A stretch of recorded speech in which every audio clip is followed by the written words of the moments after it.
एक अंधेरी गली है, बारिश हो रही है और कोई सायों में छिपा है। हाँ, और यहीं से वो टेंशन बढ़नी शुरू होती है ना। हाँ, ये पहली कुछ लाइनें काफी है माहौल बनाने के लिए। एक अंधेरा, बारिश, कोई बिल्कुल छिपा हुआ, मतलब एक अनकहा खतरा महसूस होने लगता है। बिल्कुल।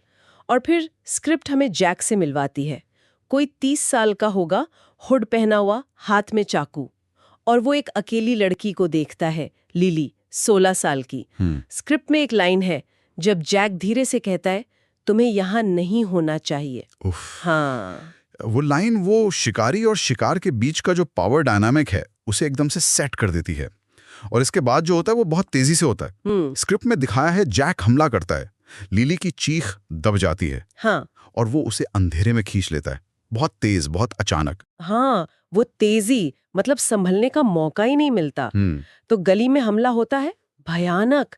पर कहानी यहाँ खत्म नहीं होती है ना। जी इसके बाद स्क्रिप्ट हमें जैक की अपनी जगह पर ले जाती है। वहां क्या होता है? हाँ, और वो हिस्सा शायद हमले से भी ज्यादा परेशान करने वाला है। उसके ठिकाने पर दीवारों पर जवान लड़कियों की तस्वीरें लगी हैं। स्क्रिप्ट उन्हें ट्रॉफी कहती है।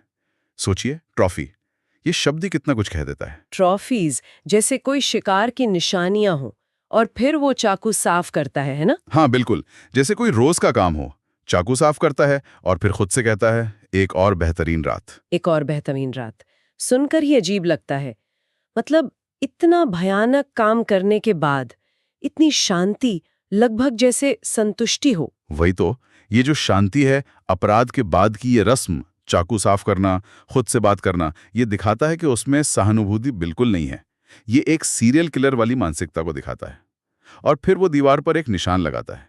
ये उसका 12वां शिकार। 12वां, ये गिनती ये दिखाती है कि ये कोई पहली बार नहीं है, ये उसका पैटर्न है। बिल्कुल, ये उसे एक सीरियल किलर के तौर पर पुख्ता कर देता है। वो व्यवस्थित है, लगातार ये कर रहा है। और स्क्रिप्ट में एक और चीज है, दूर से सायरन की आवाज आ रही है, लेकिन जैक पर जैसे कोई असर ही नहीं, वो बेफिक्र है। हाँ, वो सायरन की आवाज और जैक का उस पर ध्यान न देना, ये उसकी असंवेदनशीलता दिखाता है, या शायद उसका अहंकार कि वो पकड़ा नहीं जाएगा।